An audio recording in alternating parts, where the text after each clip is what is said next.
Arab itu kalau tidak ada Ka'bah tidak punya kehormatan. Apa saja sih budaya Arab? Tidak ada, ujar Habib Kribo. Habib Kribo pun menambahkan, bangsa yang tidak pernah melahirkan intelektual, siapa coba intelektual Islam dari Arab? Tidak ada.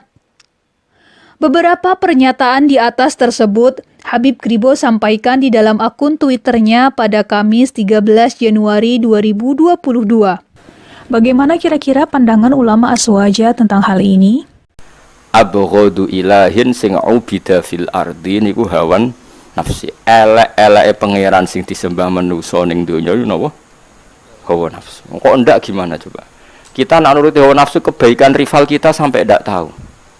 Kebaikan rival kita itu sampai kita ndak tahu. Ketika Allah yang pangeran saja fama ya'mal mithqala dzarratin khairan yarah. Ayo santri padha ngaji. Para sedulur sedanten, sebelum kita mulai, jangan lupa subscribe-nya ya. Saat ini, nama Habib Zain Assegaf alias Habib Kribo diperbincangkan publik usai diduga menghina bangsa Arab. Arab itu kalau tidak ada Ka'bah tidak punya kehormatan. Apa saja sih budaya Arab? Tidak ada, ujar Habib Kribo. Habib Kribo pun menambahkan, bangsa yang tidak pernah melahirkan intelektual, siapa coba intelektual Islam dari Arab? Tidak ada. Entah kepada siapa pernyataan itu disampaikan. Yang jelas, akhir-akhir ini Habib Kribo gemar sekali menyerang Habib Bahar bin Smith, Habib Rizik Syihab, Ustadz Abdul Somad, Gubernur DKI Jakarta Anies Baswedan, Buya Yahya, dan kelompok lainnya yang menurut dia bersikap kritis pada Jokowi dan jajaran pemerintahannya. Entahlah kenapa dia demikian. Ya, manusia siapapun dia, kalau sudah digelapkan dirinya oleh dunia, rupiah, hawa nafsu, atau membela kekuasaan secara membabi buta, maka pendengaran, penglihatan, dan mata hatinya pun bisa menjadi buta.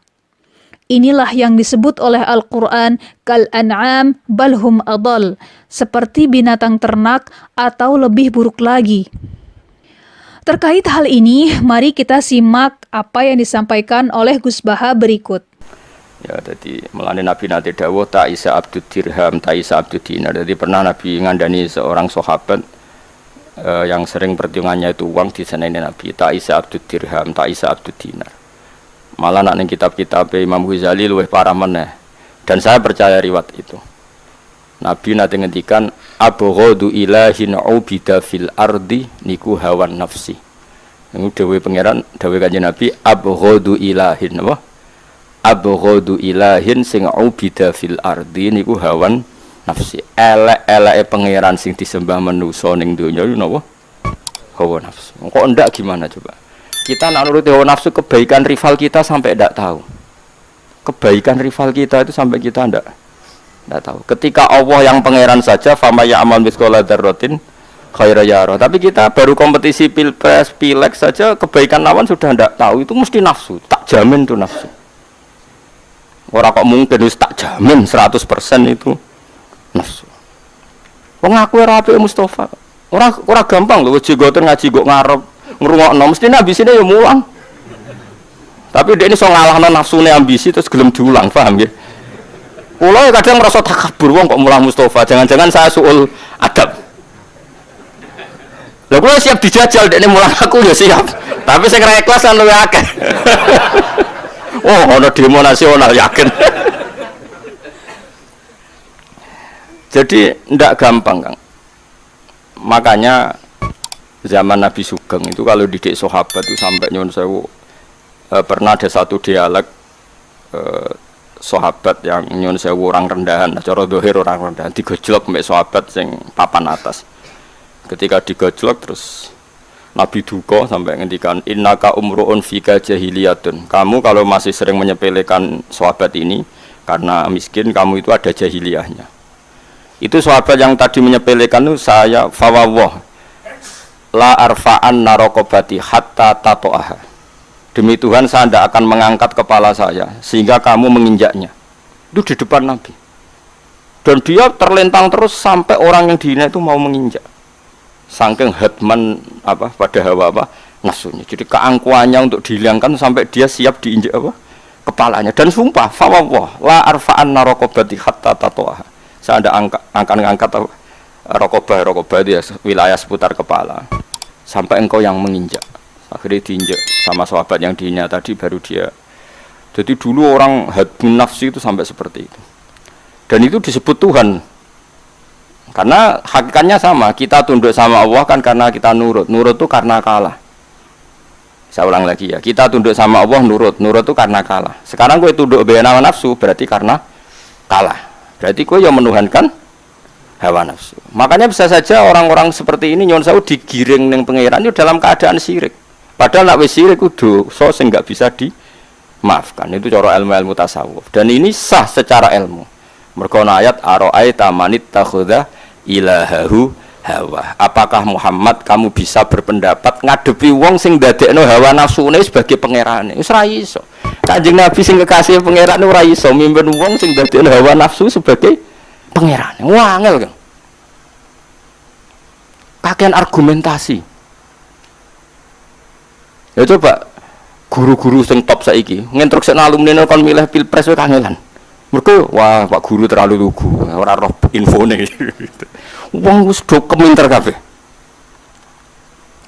Itu paling bahaya dalam ilmu tasawuf. Sampai ana dan itu sah. Ara'aita manittakhadha ilahahu hawa. Apakah kamu Muhammad kowe ngadepi ara'aita itu bahasa Jawa piye kowe carane ngadepi wong sing ndadekno hawa nafsune sebagai pangerane. Ittakhadha ilahahu hawa. Artinya gini loh, selama ini kan kita gampang nuduh orang lain syirik. Ya oke lah kalau syirik resmi ya tentu yang mengatakan Tuhan itu 3, nyembah watu, nyembah itu syirik resmi.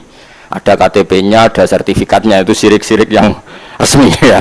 Tapi syirik tidak resmi sebetulnya sering kita lakukan ya tadi. Ngaji baik golek duit abadi. Wah itu makanya syirik seperti ini jenis syirik khafi, syirik yang banget apa? Samar. Ya. Tapi sebetulnya manusia itu yang ngerti nak rasa samar tapi yang delotok.